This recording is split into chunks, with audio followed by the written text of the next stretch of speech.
నమస్తే, welcome to special focus. ఇప్పటికే మన దేశం డయాబెటిక్ వ్యాధికి రాజధానిగా నిలిచింది.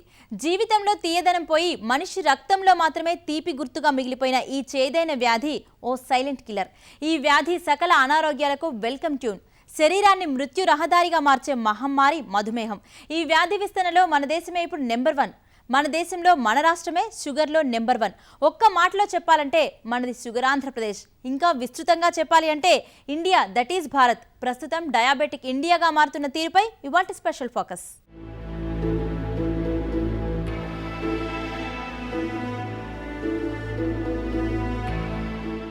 ఏ విషయం సంగతి ఎలా ఉన్నా మన మదర్ ఇండియా మధుమేహ వ్యాధి తీవ్రతతో షుగర్ ఇండియాగా ఇప్పటికే నిలిచింది. దీని తీవ్రత 2015 నాటికి దారుణంగా పెరిగి రానున్న కాలంలో 70 మిలియన్ల జనాలు షుగర్ వ్యాధి బారిన పడే అవకాశం ఉందని తాజాగా విడుదలైన డయాబెటిక్ అట్లాస్ నివేదిక హెచ్చరించింది.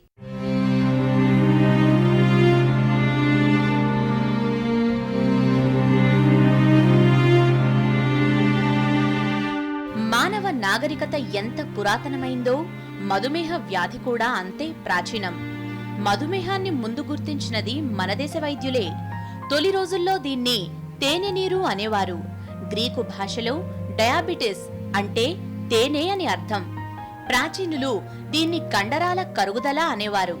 1664లో తొలిసారి దీన్ని గుర్తించారు. శరీర ధాతువులు, ఆక్సిజన్ సాయంతో ఒంట్లో చక్కెరను దహిస్తుంది ఇన్సులిన్.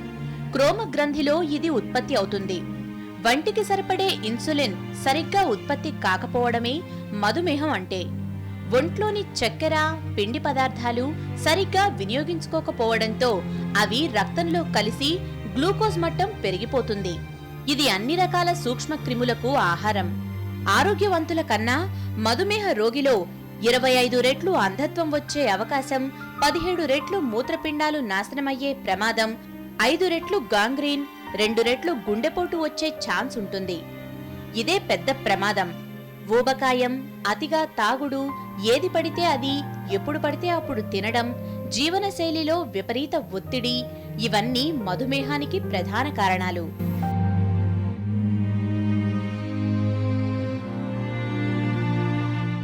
డయాబెటిస్ వ్యాధి ఇప్పుడు ఓ లైఫ్ స్టైల్ డిసీజ్గా మారింది.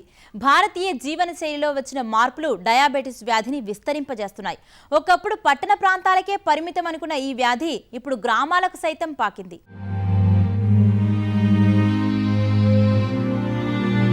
గత దశాబ్ద కాలంగా మన దేశంలోని కొత్త తరహా జీవనశైలులు వాడుకలోకి వచ్చాయి.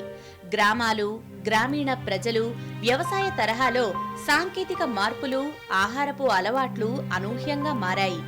గ్రామాలలో పట్టణీకరణ ప్రభావాలు, ఎక్సర్సైజ్ తగ్గడం ఇవన్నీ ఈ వ్యాధిని పెంచుతున్నాయి. డయాబెటిక్ అట్లాస్ పేరిట ఇటీవల విడుదలైన ప్రపంచ డయాబెటిక్ వ్యాధి సమీక్షలో భయాన్ని గొల్పే వాస్తవాలు బయటపడ్డాయి.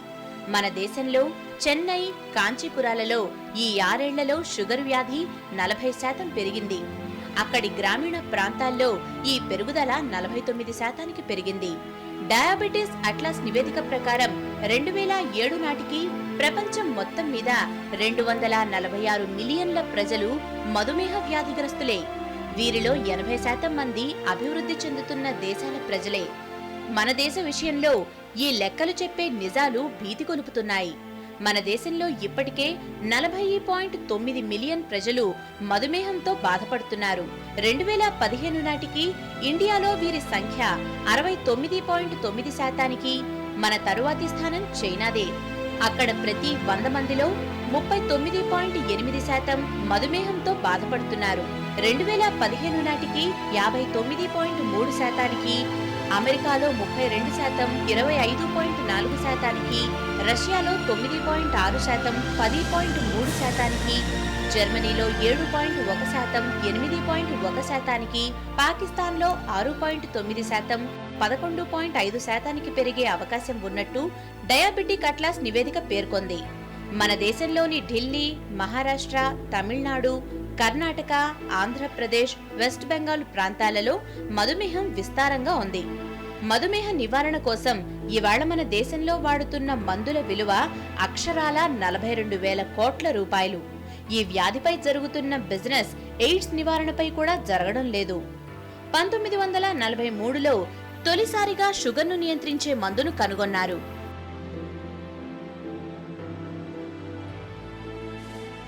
గ్రామీణ ప్రాంతాల్లో తెలగపిండి ఆకును షుగర్ నిర్మూలనకు వినియోగిస్తున్నారు.